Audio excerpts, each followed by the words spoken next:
chỉ phong ta sẽ đi cái sai lệ đá quý phong ngay về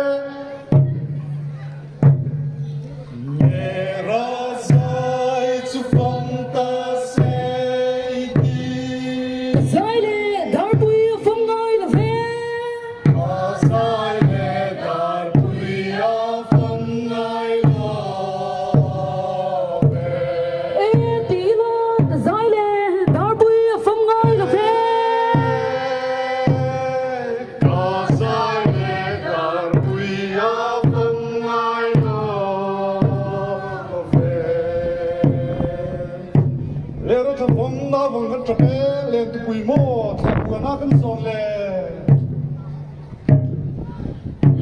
ra cha phong na vang khăn cho bé lên từ quỳ mô thạch của nó cân son lên từ quỳ mô thạch của nó cân son ê tí lơ lên từ quỳ mô thạch của nó cân son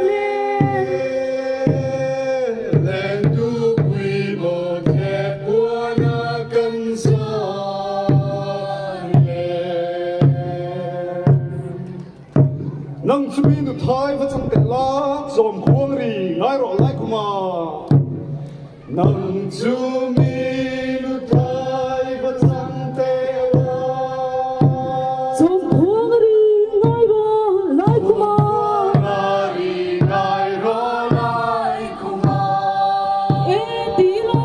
dòm khuông rì ngay rõ lại của mà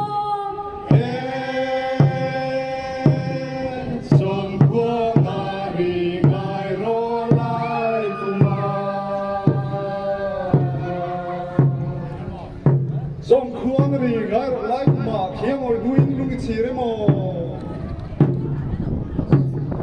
dòng khuôn rì ngay rồi lại mà khi ngồi đuôi lúc cái gì đấy mà khi ngồi đuôi lúc cái gì đấy mà ê tí lơ khi ngồi đuôi lúc cái gì đấy mà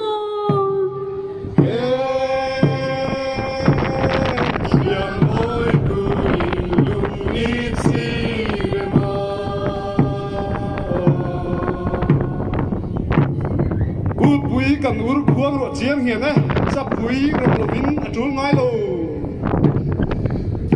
bụi cần ur khuang rồi chiang hiền